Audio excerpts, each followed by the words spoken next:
Hello. Hello. Hello చెప్పండి. నా పేరు ఉపేందర్ రెడ్డి, అనంతపూర్ నుంచి కాల్ చేశాను. చెప్పండి. ఓకే అండి, చెప్పండి. అది డాక్టర్ సార్ ఉన్నారా? ఉంటారండి, చెప్పండి. సార్ ఇంతకుముందు ఒక 10 days బ్యాక్ మీ క్లయింట్ 10 days బ్యాక్ ఫోన్ చేసినప్పుడు చెకింగ్ ఏం చేసుకోవట్లేదు సార్. కానీ అయితే వెళ్తున్నాను సార్. వచ్చిన పాజిటివ్ లేదు, నెగిటివ్ అనేది ఏం లేదు. నా పని నేను చేసుకుంటూ ముందుకు వెళ్తున్నా సార్.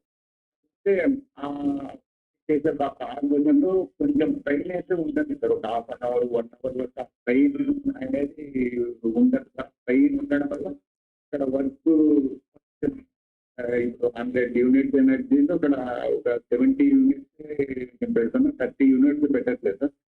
పెయిన్ అనేది ఉంటుంది సార్. ఆ పెయిన్ ఎప్పుడు నాకు కొంచెం తగ్గిపోతుందా అనేది డౌట్ సార్ నాకు. రైట్ ఉపేందర్ రెడ్డి గారు.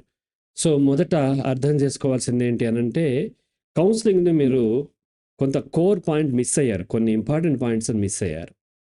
థాట్ వచ్చినప్పుడు థాట్ని ఏం చెయ్యాలి అనేది నేను చెప్పలేదు, కానీ మీ కౌన్సిలింగ్కి అప్రోచ్ అయ్యే వాళ్ళు థాట్ని ఏం చెయ్యాలి అది చెప్తారేమో అని ఎక్స్పెక్ట్ చేసి అదే వెతుక్కుంటూ ఉంటారు.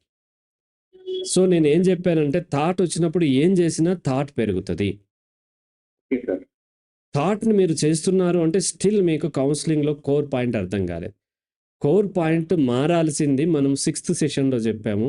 ఆ విషయం పట్ల ఉన్న యాటిట్యూడ్ అది మారితే మొత్తం పోతుంది. అది మారకుండా మీరు థాట్ వచ్చినప్పుడు ఎంత ఎఫర్ట్స్ పెట్టినా అది వేస్ట్ అయిపోతుంటుంది, మరింత పెరుగుతూ ఉంటుంది. విషయం ఏంటి అనంటే, ఇప్పుడు బటర్ఫ్లై అనే థాట్ వస్తే దాన్ని ఏం చేస్తే పోయింది? ఏం చేయలేదు, ఏం చేయకుండానే పోయింది. ఏం చేసినా బటర్ఫ్లై అనే థాట్ పెరిగేది, రైట్?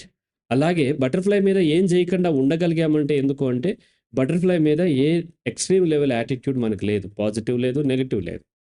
ఇప్పుడు మనకు సంబంధించిన అంశాలలో అది సోషల్ రికగ్నైజేషన్ కానీ, సమాజంలో గొప్ప అని అనిపించుకోవటం కానీ, టాపర్ అవ్వటం కానీ, లేదంటే జాబ్ కొట్టేయటం కానీ, ఇటువంటి వాటిల్లో మనకి ఇప్పటికీ ఎక్స్ట్రీమ్ లెవెల్ యాటిట్యూడ్ ఉంది. ఆ యాటిట్యూడ్ మారాలి, దాని గురించిన చర్చ జరగాలి. దాని గురించి చర్చ జరగకుండా థాట్స్ పోవాలి అని అంటే జీవితకాలం ట్రై చేసిన పోవు. చర్చ మొత్తము ఎందుకు నేను గొప్పవాడిని కాదంటున్నారు మీరు, ఎందుకు నేను గొప్పవాడినే కదా అనే క్వశ్చన్ అడిగితే నేను చెప్తాను. లేదా ఫలానా వాళ్ళు గొప్పవాళ్ళు కదా, అలా నేను ఎందుకు అవ్వకూడదు, అవ్వలేనా అంటే నేను చెప్తాను. అక్కడ ఆ చర్చ జరిగితేనే మార్పు జరుగుతుంది తప్ప, మనము ఆ బోర్ వేస్తున్నాం అనుకోండి, బోర్ వేసేటప్పుడు ఆ లోపల వాటర్ ఉండాలి. వాటర్ లేకుండా పైపులు ఎన్ని మార్చినా వేస్టే కదా. సేమ్ అలాగే మీరు మారాల్సింది ఏంటంటే, ఏ విషయంలో థాట్ వస్తుందో ఆ విషయాన్ని మీరు చర్చించాలి, థాట్స్ని కాదు. మీరేం చేస్తున్నారు? బాల్ మారుస్తున్నారు, బ్యాట్ పెట్టి కొడుతున్నారు. ఇక్కడ మొత్తం కొట్టడం ఆపేయాలి అని అంటే మొత్తం విషయం గురించి అవగాహన రావాలి. నేను చెప్పాను, మీరు గొప్పవాళ్ళు కాదు, హీనమైన వాళ్ళు కూడా కాదు, గొప్పతనం లేదు. గొప్పతనం లేనప్పుడు ఇక గొప్పవాడు అవ్వాలనేటువంటి కోరిక ఉండదు, మీ జీవితం మీరు కొనసాగిస్తూ ఉంటారు. దాని మీద చర్చించకుండా మీరు థాట్స్ని ఎంత ట్రై చేసినా, ఇప్పుడు 70% తగ్గింది, 30% తగ్గింది, అంత అనవసరం. అవన్నీ స్వింగ్సే తప్ప అలా తగ్గటం వల్ల తగ్గదు, తగ్గకపోగా మరింత పెరుగుతుంది కూడా. రైట్. మీరు అడగండి సార్. ఇప్పుడు పని చేసుకుంటా అది యాటిట్యూడ్ ని కూడా న్యూట్రల్ చేసుకుంటాం. ఒక లైన్ అనేది ఉండాలని చెప్పారు, ఆ లైన్ ని ఎలాగ మనం చేసుకోవాలి అది ఒకసారి వివరిస్తారా సార్?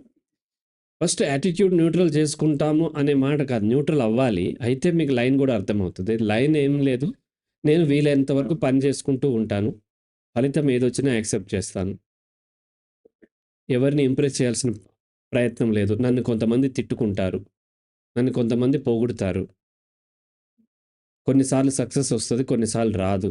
స్టిల్ నేను మాత్రం పని మాత్రమే చేస్తాను, ఫలితం ఆశించకుండా నా పని నేను చేస్తాను అని ఎప్పుడైతే మీ యాటిట్యూడ్ మారిందో, దట్ ఈస్ ద లైన్, అంతే, ఇంకేం లేదు. ఓకేనా? మీరు ఇంకా కొంత విషయం మీద రీసెర్చ్ చేసి దాని మీద చర్చ జరపాలి. నెక్స్ట్ టైం మీరు అడిగే క్వశ్చన్ విషయం మీద అడుగుతారని నేను ఎక్స్పెక్ట్ చేస్తున్నాను. Okay, welcome. Right. Sir welcome.